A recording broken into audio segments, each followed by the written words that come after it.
पूजा पांडे। आप देख रहे हैं मेट्रो दिनांक टीवी न्यूज। आइए देखते हैं आज की खास खबर। संजय निरुपम का सुनील प्रभु पर जोरदार पलटवार। कहा, अगर मेरे साथ अपराधी घूम रहे हैं तो आप आमदार हैं, उन लोगों को जेल भिजवाइए। मुंबई। राजनीति में आरोप प्रत्यारोप का खेल कोई नया नहीं है, लेकिन जब यह आरोप सीधे एक विधायक और एक पूर्व सांसद के बीच हो तो यह और भी दिलचस्प हो जाता है। इसलिए राजनीति के दांव पेच में जब आरोप सामने आते हैं तो माहौल गर्म हो जाता है। मुंबई के दिंडोशी में भी इन दिनों एक नया विवाद गरमाया हुआ है। विवाद है वन विभाग की जमीन पर बसे लोगों को मूलभूत सुविधाएं दिलाना। हर दिन दिंडोशी में एक न एक नेता के बयान से क्षेत्र में खबरों का गलियारा गरमा जाता है। कुछ इसी अंदाज में पहले तो विधानसभा चुनाव के बाद वन विभाग के लोगों के लिए संजय निरुपम ने अडानी का फॉर्म भरवाने की शुरुआत की थी, जिसके बाद सुनील प्रभु ने एक सभा में आरोप लगाया कि संजय निरुपम के इस फॉर्म भरवाने के कारण कोर्ट से घर तोड़ने का नोटिस आ रहा है।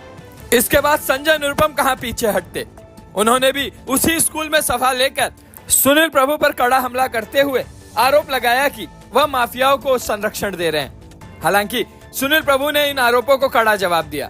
जब हमारी टीम उनसे बातचीत के लिए पहुंची तो उन्होंने कहा कि संजय निरुपम के साथ माफिया, पानी बिजली चोर, मर्डरर और वांटेड अपराधी घूम रहे हैं। इसके बाद संजय निरुपम ने हमारी टीम से वापस संपर्क किया और प्रभु के आरोपों पर अपनी प्रतिक्रिया दी। संजय निरुपम ने सीधे शब्दों में कहा, मुझे नहीं पता कि मेरे पीछे वांटेड, मर्डरर्स और बिजली पानी के चोर घूम रहे हैं। आप दिंडोशी क्षेत्र के आमदार हैं और आपकी जिम्मेदारी बनती है कि आप इन अपराधियों के नामों का खुलासा करें और तुरंत पुलिस को सूचित करके उन्हें सलाखों के पीछे भेजें। सिर्फ कह देने से कुछ नहीं होता है। निरुपम ने यह भी कहा कि आजादी के इतने सालों बाद भी दिंडोशी के डोंगर में गरीबों को घर नहीं मिल पाए और सुनील प्रभु जैसे लोग उनके लिए कुछ करने के बजाय सिर्फ उन्हें गुमराह कर रहे हैं। उन्होंने आरोप लगाया कि दिंडोशी विधानसभा क्षेत्र में पानी और बिजली के लिए मोटी रकम लेकर अवैध तरीके से पानी और बिजली दी जा रही है, लेकिन इस पर कोई कार्रवाई नहीं हो रही है और आमदार उन माफियाओं को संरक्षण दे रहे हैं। संजय निरुपम ने आगे कहा कि सबसे बड़े माफिया तो आमदार साहब ही हैं। उनके माफिया बनने का सबसे बड़ा सबूत है कि जिस पठानवाड़ी के मुस्लिम वोटों से वह चुन कर आए, उसी क्षेत्र में हमारे एक मुस्लिम कार्यकर्ता ने हमारे जन्मदिन पर बधाई का एक बैनर लगवाया। इसके बाद आमदार साहब ने बीएमसी में शिकायत करके उस कार्यकर्ता का दुकान तोड़वा दिया। यह पूरी घटना साबित करती है कि आमदार साहब माफियाओं की तरह काम कर रहे हैं। अगर ऐसे व्यक्ति को माफिया नहीं कहेंगे तो और क्या कहेंगे। उन्होंने यह भी कहा कि मैं हारने के बाद भी अपने कार्यकर्ताओं के साथ गरीबों के लिए मूलभूत सुविधाएं दिलाने के लिए कोशिश कर रहा हूं, जबकि सुनील प्रभु अपने क्षेत्र के लोगों के लिए कुछ करने के बजाय सिर्फ माफियाओं को मदद दे रहे हैं। संजय निरुपम ने सुनील प्रभु के बारे में यह भी कहा कि विधानसभा में भाषण देने से आपकी जिम्मेदारी खत्म नहीं हो जाती। अगर आप वाकई जनता के लिए कुछ काम करना चाहते तो बिल्डरों की फाइल लेकर दौड़ने के बजाय गरीबों के लिए दौड़ते, तो आपके दिंडोशी क्षेत्र के लोगों को भी सुविधाएं मिल गई होती और मुझे यह काम करने की जरूरत नहीं पड़ती। अब यह देखना बाकी है कि इस बयान के बाद सुनील प्रभु की प्रतिक्रिया क्या होती है और यह राजनीतिक विवाद किस दिशा में जाता है। हम तो आखिरी में यही कहेंगे कि दिंडोशी के वन विभाग की इस जंग में हर दिन एक नई कहानी है। लड़ाई है चल रही, लेकिन दोनों में। अब आइए देखते हैं मेट्रो दिनांक टीवी न्यूज पर इस खास बातचीत के दौरान पूर्व सांसद संजय निरुपम ने क्या कुछ कहा। दर्शकों, जैसा कि मैं आपको बताना चाहता हूं कि जिस समय चुनाव हुआ, विधानसभा का चुनाव के दौरान सामान्य जो उत्तर भारतीयों के नेता बोले जाते हैं, फेरी वालों के नेता बोले जाते हैं, वन विभाग के नेता बोले जाते हैं, ऐसे संजय निरुपम जी साहब को मैं धन्यवाद देना चाहता हूं। उन्होंने चुनाव के दौरान लोगों से कहा था, वादा किया था कि मैं चुनाव हारूं या जीतूं, मगर फिर भी जो यहाँ की समस्या है वन विभाग की, वो समस्या मैं सुलझाने का कोशिश करूँगा। उन चुनाव बीतने के बाद पराजय का मुंह देखना पड़ा, उसके बावजूद भी जब जनता ने उन्हें कहा कि आप अपना वादा पूरा किए, उन्होंने उस वादा को पूरा करने के लिए 22 दिसंबर को उन्होंने एक मीटिंग लिया और मीटिंग के दौरान घोषणा किया कि हम यहाँ के लोगों को लाइट और पानी और जो मूलभूत सुविधा है वो देने का काम करो। उसी दिन से जब शुरुआत उन्होंने किया और फार्म भरने किया, इस बिगुल बजाया, इस तरह से त्राह त्राह मच गया है। लोगों का तरह तरह के आरोप लग रहे हैं कि ये जब से फार्म भराया गया है तभी से वन विभाग ने नोटिस दिया, घर तोड़े जा रहे, इस तरह से पूरा युद्ध जैसा चल रहा है, विपक्ष तरह तरह के आरोप लगाए। जैसा कि पिछले दिनों सुनील प्रभु साहब ने भी अप्पा पाढ़ा में कहा कि ये जो गुमराह करने का काम करे उसका उन्होंने प्रतिकार करते हुए पिछले दिनों संजय निरुपम साहब ने भी उसका जवाब दिया। आज वही जवाब को कल सुन करके मेट्रो दिनांक टीवी और वहाँ के जो भी पत्रकार उपस्थित थे सबने अपनी खबर दिखाई। अखबारों में छपने के बाद सुनील प्रभु ने पत्रकारों को फोन करके उसकी प्रतिक्रिया दिया। प्रतिक्रिया में उन्होंने तरह तरह से जो गंभीर आरोप लगाए हैं, मैं जानने की कोशिश करता हूं सम्मानित संजय निरुपम साहब से। संजय निरुपम साहब, मैं आपका अभिनंदन करता हूं। सर, जिस तरह से इस तरह से जो आपने बीड़ा उठाया है, आमदार साहब का आरोप है कि आप ये लोगों को गुमराह करने का काम कर रहे हैं, असंभव को संभव करने जाए तो कैसे संभव होगा, इसके बारे में क्या कहना सर? देखिए, एक बहुत पुरानी पंक्ति है कि कोशिश करने वालों की कभी हार नहीं होती। ये कोशिश है, प्रयास है, और यह प्रयास निराधार नहीं है। मैं बार बार सुप्रीम कोर्ट के आदेश का एक रेफरेंस देता हूं अपने हर भाषण में लोगों के बीच। सुप्रीम कोर्ट ने आदेश दे रखा है कि इस हिंदुस्तान में रहने वाले जितने वैध नागरिक हैं, भारत के जो नागरिक हैं, उनको मूलभूत सुविधाएं देना प्रशासन की जिम्मेदारी। जिस कंपनी का काम बिजली सप्लाई करना है उसको बिजली देनी पड़ेगी, जिस एजेंसी का काम पानी सप्लाई करना है वो पानी देगी, जिस एजेंसी का काम टॉयलेट या सड़क बनाना उसको ये काम है कि वो सड़क बना के दे। साथ साथ सुप्रीम कोर्ट ने ये भी कह रखा है कि अगर सामने वाले लोग मांगते हैं तो ये आपकी जिम्मेदारी बन जाती है। आज तक डिंडोसी के डोंगर इलाके में जो वन विभाग की जमीन पर रहने वाले जो लगभग 8 से 10 हज़ार लोग हैं, उन लोगों ने कभी बिजली मांगी ही नहीं थी। तो मैंने चुनाव हारने के बाद जब लोगों ने मुझे याद दिलाया कि आपने कहा था कि भाई चुनाव हार जाएंगे तो भी हम आपके मुद्दे को नहीं छोड़ेंगे, आपके दुख में शामिल रहेंगे और आपकी लड़ाई लड़ेंगे, तो मैंने अदानी इलेक्ट्रिसिटी वालों को कहा कि साहब, वहाँ लगभग 10,000 परिवार रहते हैं और आप उनको बिजली नहीं दे रहे हैं, तो क्या चाहते हैं कि वो अंधेरे में रहें? और वहाँ के जो रहने वाले लोगों की जो बहू बेटियाँ हैं, उनकी सुरक्षा की गारंटी कौन लेगा? अगर आप कहते नहीं जी अंधेरे में नहीं रहें, तो दूसरा उपाय यह है कि उनको अवैध बिजली लेनी पड़ेगी, बिजली का अवैध कनेक्शन। तो क्या आप अवैध बिजली कनेक्शन के पक्ष में हैं? और जो अवैध बिजली कनेक्शन जो आज लोग ले रहे हैं अंधेरे से बचने के लिए, उन लोगों को 5 रुपये और 6 रुपये की यूनिट का जो बिजली होता है उसके लिए 20-20 रुपये, 25-25 रुपये पेमेंट करना पड़ता है। गरीब लोग हैं। कोई आदमी डोंगर पर वन जमीन में पत्रे के झोपड़े में शौक से नहीं रह रहा, एक मजबूरी के तहत रह रहा है। ऐसा नहीं हो सकता उसका लोखंड वाला कांदीवली में फ्लैट होगा और फ्लैट भाड़े पे चढ़ा के वहाँ जाके झोपड़े में रह रहा है। कोई ऐसा आदमी नहीं। ये हम जो प्रशासन में बैठे लोग, सरकार में बैठे लोग हैं, हमारे लिए शर्म की बात है कि आज़ादी के इतने साल बाद भी ये 10,000 परिवार है जिनको हम घर नहीं दे पाए, जो बेचारे मजबूरी में उन गलिच्छ बस्ती में जी रहे हैं। तो कम से कम जिस मजबूरी में कम से कम उनको बेसिक सुविधाएं तो देनी पड़ेगी। तो ये सुप्रीम कोर्ट के आदेश को रेफर करते हुए मैंने अदानी वालों को बोला कि आप लोग इस काम को शुरू करिए। तो अदानी वालों ने यही कहा हमको कि जब तक वो एप्लीकेशन नहीं देंगे तब तक हम किस आधार पर उनको बिजली दें, इसलिए मीटर के लिए एप्लीकेशन करवाए। इससे पहले भी बिजली के नाम पर उस इलाके में करोड़ों रुपए की वसूली हुई थी ना, वसूली करोड़ों रुपए की। और जिन लोगों ने वसूल किया था उसको मेरे से ज़्यादा वहाँ के लोग जानते हैं।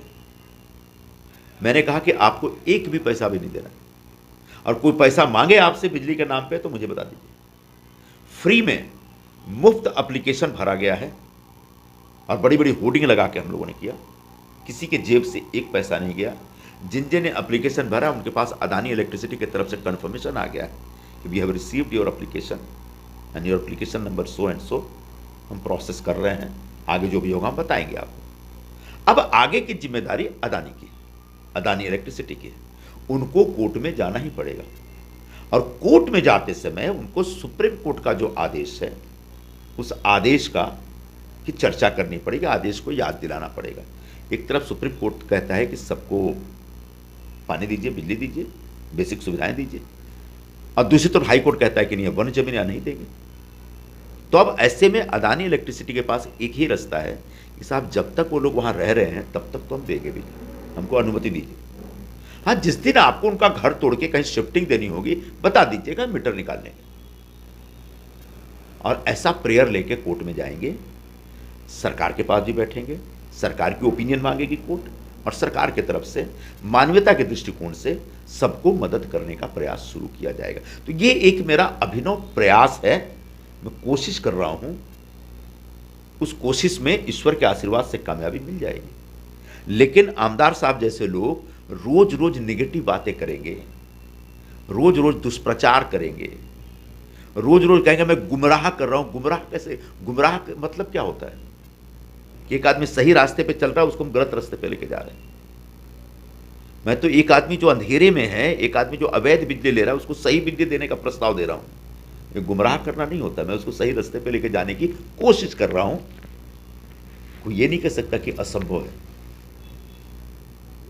मगर सब सवाल ये भी उठता है कि जहाँ पे आप माफिया की बात कहें, जिसको उन्होंने तीखा प्रहार किया कि माफिया तो मेरे ऊपर जिस तरह से संजय निरुपम ने आरोप लगाया हो वो सरासर गलत है। माफिया तो उनके साथ घूम रहे हैं, चोर तो उनके साथ में घूम रहे हैं, मर्डरी उनके साथ में घूम रहे हैं। अगर हो तो वो एजेंसी लगा के जांच कराए कि किसके साथ में अपराधी किस्म के लोग। आप ये बताइए, पूरे डोंगर पे जो अवैध तरीके से बिजली और पानी सप्लाई करने वाले लोग हैं, उन लोगों के खिलाफ आमदार साहब ने क्या एक्शन लिया है? क्या आज तक उनमें से किसी के खिलाफ कुछ शिकायत भी की है? क्या वो वहाँ के लोक प्रतिनिधि होने के नाते इनकी जिम्मेदारी नहीं बनती कि वहाँ के लोगों का पानी और बिजली के नाम पे शोषण नहीं होना चाहिए? क्या उन्होंने कोई ऐसा अपनी तरफ से प्रयास किया? एक। दूसरी बात, माफिया का मतलब क्या होता है? जो देश के कानून से अलग हट करके अपना कानून चलाने की कोशिश करे। उसका डिफिनेशन मोटा मोटी तौर पर तो यही होता है। बड़ा हो गया तो बड़ा गैंग हो जाता है वो। तो सुनील, ये जो वहाँ के जो दिंडोसी के जो आमदार हैं, वो अपने आप में एक माफिया हैं। तमाम माफियाओं को संरक्षण देते हैं, और एक उनके माफिया होने का मैं सबूत देता हूं। पूरे दिंडोसी में आप जो ये जो कोर्ट है, दिंडोसी कोर्ट वाला जो रोड है, ओबेराय के सामने वाला रोड, उस रोड पर जितने भी स्ट्रक्चर्स हैं, अगर किसी ने इसकी आमदार की बात नहीं मानी तो बीएमसी में फोन करके उसका स्ट्रक्चर तोड़वा देते। ये माफियागिरी नहीं है क्या? हमारा एक कार्यकर्ता है पठानवाड़ी में, जिस पठानवाड़ी के मुसलमानों के वोट पे जीत के वो आमदार बने, उस पठानवाड़ी में हमारे पास एक ही कार्यकर्ता है, फुरकान, जिसने इस पूरे चुनाव प्रचार में हमारे लिए कार्यालय खोला था, और सिर्फ प्रेम और मोहब्बत की वजह से। हमारा कोई लेना देना नहीं आता। उस व्यक्ति ने खूब कोशिश की, उसको कामयाबी नहीं मिली, मुझे कामयाबी नहीं मिली। मेरे बर्थडे के दिन उसने अपने दुकान के ऊपर मुझे जन्मदिन की शुभकामना देते हुए होर्डिंग लगाई थी। आमदार साहब ने बीएमसी में फ़ोन करके बोला, इसने बहुत संजय निरुपम को बर्थडे की बधाई दी है, इसका दुकान तोड़ दो। उसकी दुकान तोड़वा दिया। क्या ये माफियागिरी नहीं है? और जिन मुसलमानों की वजह से तुम आज आमदार बने हो, उसी में से एक मुसलमान का तुम दुकान तोड़वा रहे हो। क्या ये न्याय है? आखिरी बात, उन्होंने कहा कि हमारे साथ वांटेड लोग घूमते हैं। साहब, कौन वांटेड है आप बता दो। मर्डरी लोग भी आपके साथ। आता हूँ, पहले वांटेड पे आता हूँ। कौन वांटेड है बता दो। और अगर कोई वांटेड आदमी, पुलिस में वांटेड आदमी मेरे साथ घूमता है, तो लोकल एमएलए होने के नाते आपकी जिम्मेदारी बनती है कि आप लोकल पुलिस को इन्फॉर्म करें और उस वांटेड आदमी को गिरफ्तार करवाएं। आप कानून को मदद करिए। सिर्फ कह देने से काम नहीं चलेगा। आप एक सामान्य नागरिक नहीं है, वहां के लोक प्रतिनिधि हैं, और आपको लगता है कि संजय निरुपम के साथ कोई वांटेड आदमी घूम रहा है, तो निश्चित तौर पर आपकी जिम्मेदारी बनती है कि उस वांटेड की कंप्लेन करें, उसको गिरफ्तार करवाएं। और कोई मर्डरर है क्या हमारे साथ? कौन है साहब बता दो। अगर है तो आप जाइए, पुलिस में जाइए, कोर्ट में जाइए, उसको अंदर करवाइए। मगर जिसने पानी की चोरी की, लाइट की चोरी की, वो भी आपके साथ में घूम रहे हैं। कौन है? कौन पानी की चोरी करने वाला है? वहां पानी है कहाँ? वो तो सर पानी के बेचने का काम कर रहे हैं। जो समझे, जिस तरह से उनके ऊपर आपने गंभीर आरोप लगाए कि वो भाई ऐसा है, ऐसे वही माफिया आपके साथ में घूम रहे हैं। ऐसा कोई भी नहीं हमारे पास। मैं चैलेंज करता हूं, मेरे पास ऐसा कोई आदमी नहीं है जो पानी और बिजली का कोई धंधा करता हो। सच यह है कि पानी और बिजली का धंधा करने वाले लोग इनके लोग हैं, और पिछले चुनाव में उन लोगों ने दबा करके, जम करके इनके लिए काम किया, जिसकी वजह से जीते। तो ऐसे माफिया तत्वों की मदद से ये चुनाव जीते हैं, और आज चूंकि उन माफिया तत्वों के धंधे पर मैं हमला कर रहा हूं, उनकी दुकान बंद करने की कोशिश में लगा हूं, इसलिए उन माफिया तत्वों के इशारे पर आमदार साहब मुझ पे हमला कर रहे हैं। आमदार साहब को तो खड़ा हो जाना चाहिए मेरे साथ। भाई संजय निरुपम, आप चुनाव हार गए, फिर भी हमारे क्षेत्र के मतदाताओं को आप मदद कर रहे हैं, उनको बिजली दिलाने का प्रयत्न तो कर रहे हैं कम से कम। आइए, मैं आपके साथ हूं। आप जाके लोगों को गुमराह कर रहे हैं। मैं नहीं गुमराह कर रहा हूं, आप गुमराह कर रहे हैं कि चूंकि आप लोगों ने मीटर के लिए एप्लीकेशन दिया, जिससे कोर्ट नाराज होकर के आपका झोपड़ा तोड़ने के नोटिस दिलवाया। ये तो आपने गुमराह किया ना। अब रह गई बात पानी की, तो मैं बता देना चाहता हूं, आज ही मेरे पास टाइम्स ऑफ इंडिया की क्लिपिंग आई और बीएमसी के एक अधिकारी ने भेजी क्लिपिंग। महानगर पालिका के पास एक पॉलिसी है सुप्रीम कोर्ट के ऑर्डर के बाद, वाटर फॉर ऑल, सबको पानी मिलना चाहिए मुंबई में। अगर सबको पानी मिलना चाहिए तो डोंगर पर रहने वाले लोगों को पानी क्यों नहीं मिलना चाहिए? आप तो साहब बीएमसी के नगर सेवक रह चुके हैं, आप तो मेरे ख्याल से स्टैंडिंग कमेटी वगैरह के कुछ चेयरमैन थे, आपको ज्यादा नॉलेज रहना चाहिए। आप महापौर भी शायद थे, तो आपकी ज्यादा जिम्मेदारी बनती है। वाटर फॉर ऑल पॉलिसी के तहत आप एक एक घर को पानी क्यों नहीं दिलवा रहे हैं? क्योंकि आपको पानी माफिया को संरक्षण देना है। मैं पानी दिलवाने का काम अब शुरू करूंगा, और मैंने बीएमसी के अधिकारियों से बात की है कि जब सुप्रीम कोर्ट का आदेश है और इतने सारे लोगों को पानी चाहिए, तो आप पानी क्यों नहीं दे रहे? तो अब मैं पानी का एप्लीकेशन दिलवाना शुरू करूंगा, और तब मैं चाहूंगा कि आमदार साहब उन गरीब लोगों के साथ खड़े रहें। उन्होंने तो कहा मैं गरीब के साथ 10 वर्षों से खड़ा था। विभाग में कितना एप्लीकेशन किया, भले नहीं वो वन विभाग का केंद्र सरकार या वो कोर्ट का हवाला दे करके नहीं डीपी रोड खोल रहे हो, दूसरी बात है, मगर आज भी मैं कल भी खड़ा था और आज भी खड़ा हूँ। उन्होंने तो ये भी कहा, उन्होंने ये भी कहा कि जिसके घर जल गए हैं उनके पास पुरावे जल गए, मगर अगर उनको न्याय वन विभाग नहीं देगा या उनका घर तोड़ने की कोशिश, तो मैं पहली पंक्ति में मैं खड़ा रहूंगा। इस पर क्या कहना है? ये बहुत अच्छी बात है। जो गरीब लोग हैं वो एक मजबूरी के तहत वहां पे रह रहे हैं, और ऐसे किसी गरीब का घर टूटेगा तो बिल्कुल वहां के लोक प्रतिनिधियों की जिम्मेदारी है कि उन गरीबों के साथ खड़े रहें, उनका घर बचाएं, उनका आश्रय बचाएं, उनका आशियाना बचाएं। मैं भी खड़ा रहूंगा, मुझे भी खड़ा रहना चाहिए, भले मैं हार गया, कोई दिक्कत नहीं है। एक इंसान के नाते एक मनुष्य पर कब कोई संकट आया तो हमारी जिम्मेदारी बनती है उसका खड़ा रहना। लेकिन ये उन गरीबों के साथ खड़े नहीं हैं, उन गरीबों का जो शोषण करने वाले लोग हैं ना, माफिया तत्व, उनके साथ खड़े, उनके साथ खड़े रहते हैं। मगर उनका ये भी कहना है कि जब भी मैं विधानसभा में एक बार नहीं कई बार मैंने उठा चुका हूं, अभी पिछले बार भी मैंने जब फडणवीस की सरकार बनी तो भी मैंने विधानसभा में मुद्दा उठाया, और फडणवीस ने मांग किया, जब आपने मेरे चैनल पे देखा, उन्होंने मान्य किया कि हाँ 2019-2020 के लोग जो हैं वो हमारे उनको पूरा संरक्षण दे और उनको जल्द से जल्द घर दिया जाएगा। तो मैंने तो हमेशा उनके लिए लड़ाई लड़ी। इस तरह से मेरे ऊपर जो आरोप लगा रहे हैं संजय निरुपम, वो गलत है। नहीं, आमदार का काम सिर्फ विधानसभा में भाषण देना है क्या? बाकी बिल्डरों का काम करने के लिए तो आप नियमित तौर पर मुख्यमंत्री के पास फाइल लेके जाते हैं, ये सारे में फाइल लेके जाते हैं। बिल्डरों को धंधा करने के लिए तो व्यक्तिगत तौर पर आप जाते हैं, और जब गरीब लोगों की सेवा करनी है तो सिर्फ भाषण दे दिए काम हो गया? सिर्फ भाषण देने से काम नहीं होता। आपको इनके पानी और बिजली के विषय पर सरकार के साथ बैठना चाहिए, चर्चा करनी चाहिए, बोलना चाहिए कि संजय निरुपम जो प्रयत्न कर रहे हैं वो यशस्वी हो, इस दिशा में सरकार मदद करे।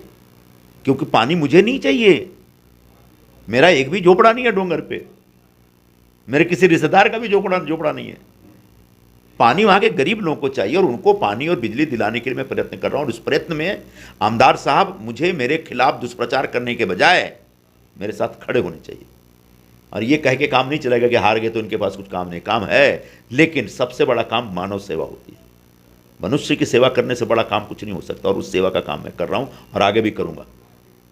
मगर साहब जिस तरह से ये है आपकी केंद्र में सरकार है, राज्य में सरकार है, ये आप अगर चाहें तो उसमें कानून में जिस तरह से कल आमदार साहब ने कहा भी कि आमदार ये सब मिलके कानून अगर बनाए तो कुछ हो सकता है, मगर केवल फार्म बनाने से और ना करने से कुछ फायदा होने वाला है। ऐसा है, मैं फिर से समझा रहा हूँ, फॉर्म भराने की जरूरत तब पड़ी। फॉर्म भराने का मतलब क्या हुआ कि एक व्यक्ति ने उस एजेंसी से मांग की कि मुझे ये सुविधा चाहिए क्योंकि मैं यहां रहता हूं। जब तक कोई मांगेगा नहीं वो एजेंसी कैसे देगी? तो सिर्फ मांगने के लिए एप्लीकेशन देना होता है। तो फॉर्म भराना मतलब फॉर्मेलिटी नहीं है, वो बिजली सप्लाई करने के लिए जो प्रोसेस है उसका पहला कदम है। अगर आमदार साहब पढ़े लिखे हैं तो उसको महज एक फॉर्म भराना बोल के कह के काम नहीं चलेगा। कोई भी काम करना होता है, कोई भी सेवा चाहिए तो उसके लिए एप्लीकेशन तो देना पड़ेगा ना। बगैर एप्लीकेशन दिए, बगैर आवेदन दिए आपको कोई भी एजेंसी सेवा कैसे दे सकती है? और सुप्रीम कोर्ट खुद कह रहा है कि अगर कोई एप्लीकेशन दे रहा, मांग रहा है तो उसको देने की जिम्मेदारी आपकी है। तो सुप्रीम कोर्ट के आदेश का पालन करते हुए और इस देश में जो कानून है, जो व्यवस्था है, उस व्यवस्था को समझते हुए एक प्रक्रिया शुरू की गई है। आप 10 साल से आमदार हैं, आपको इस प्रक्रिया का अगर ज्ञान नहीं है तो मुझे आप पे तरस आता है। उनको तो महापौर भी रह चुके हैं, उन्होंने उनका महापौर रहने के बाद भी प्रक्रिया नहीं समझ रहे तो कैसे कर सकते? 4 बार नगर सेवक भी रह चुके हैं, उसके बावजूद भी उन्होंने पूरी कोशिश, मगर इस तरह से आपने ये गंभीर और आरोप लगा उनको एजेंट और दलाल घोषित किया, ये भी कहां तक सही है? हाँ, तो एजेंट और दलाल मैंने जो घोषित किया वो तो मैं चुनाव प्रचार के दरमियान बोलता था। उनका 2009 का, 2014 का और 2014, 2019 और 2024 ये तीनों इलेक्शन में जो उन्होंने इलेक्शन कमीशन में बतौर उम्मीदवार जो उन्होंने अपना एफिडेविट फाइल किया है उसमें उन्होंने लिखा है कि उनका पेशा क्या है, तो कमीशन एजेंट। उनका सोर्स ऑफ इनकम क्या है, तो कमीशन एजेंट के तौर पे। अब कमीशन खाना तो दलाली होती है ना। कमीशन शब्द जो अंग्रेजी का शब्द है उसका हिंदी में अर्थ दलाली होती है। तो आप दलाल हैं, आप तो खुद ही स्वीकार कर रहे हैं, मैं थोड़ी बोल रहा हूं। ये मैंने आरोप नहीं लगाया है। आपने इलेक्शन कमीशन को अधिकृत तौर पर स्टैम्प पेपर पे जो एफिडेविट दिया है उसमें आपने खुद स्वीकार किया। मैंने तो उस समय प्रेस कॉन्फ्रेंस करके सबको दिखाया था। फिर चाहिए फिर मैं ढूंढ लूंगा, कहने को पेपर सारे पड़े होंगे, दिखा दूंगा फिर से मैं। और वो पड़ा है पब्लिक डोमेन में, आप नेट पे जाएंगे मिल जाएगा आपको। मगर साहब वो माफिया की जो बात की है उनके साथ में जो माफिया, उनके कुछ नाम तो बताइए। आपको ऐसे डायरेक्ट माफिया बोल रहे हैं तो ऐसा चलता है क्या? तो जो अदानी इलेक्ट्रिसिटी से बिजली लेके जो महंगी कीमत पर गरीब लोगों को बिजली सप्लाई कर रहा है वह कानून के दायरे से बाहर जाके धंधा कर रहा है और ये ऑर्गेनाइज्ड धंधा है। इसी को तो माफिया कहते हैं। बीएमसी का पानी लेकर के उसको महंगी कीमत पर बाकी लोगों को सप्लाई कर रहा है और ऑर्गेनाइज तरीके से सप्लाई कर रहा है, कानून के दायरे से बाहर निकल के सप्लाई कर रहा है। इसी को तो माफिया कहते हैं। और ऐसे तमाम जो पानी और बिजली के अवैध सप्लायर हैं, धंधे वाले लोग हैं, उन सब के साथ खड़े हैं, उन सब का संरक्षण करते हैं। चुनाव में उन सब ने इनको मदद किया है, उसका नाम सबको मालूम है, मैं क्यों बताऊं? आप आमदार हैं, आप बताइए ना। अच्छा, मेरा लास्ट सवाल ये है सर कि जिस तरह से ये खबर चली तो आपके कुछ समर्थक लोग, जिस तरह से सुनील प्रभु साहब के भी समर्थक लोगों ने मुझे फ़ोन करके बोला, बाइट नहीं लिया, और ऐसे आज भी आपके भी समर्थक लोगों ने फ़ोन किया कि आप संजय निरुपम का बाइट नहीं लेकर के एक पक्ष के नहीं।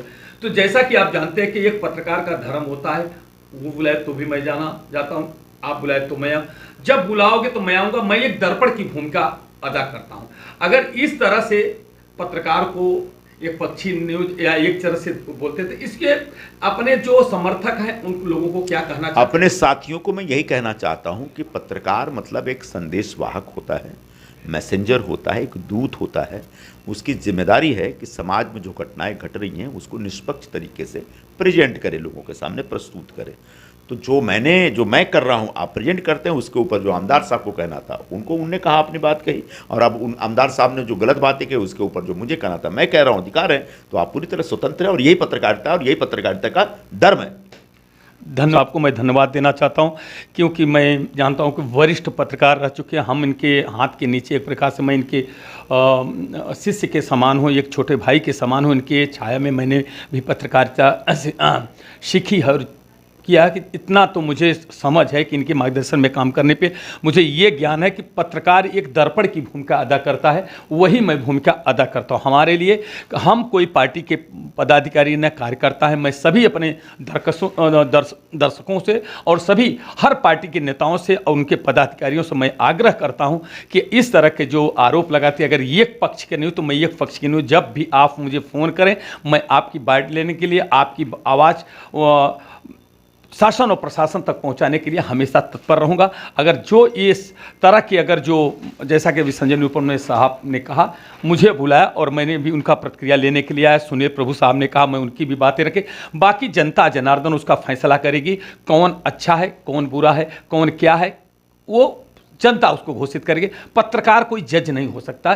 पत्रकार एक दर्पण की भूमिका अदा करता है। वही मैं अपनी सच्ची पत्रकारिता जितना मुझसे हो सकता है कि मुझे बात करनी चाहिए, समस्या पे गौर है, वो समस्या की मैं मुद्दों पे जाता हूं कि चाहे ज़्यादा से ज़्यादा लोगों की समस्या शासन और प्रशासन, नेताओं और जनप्रतिनिधियों तक पहुंचे, ताकि वो समस्या का निदान हो सके। जय हिंद, जय महाराष्ट्र।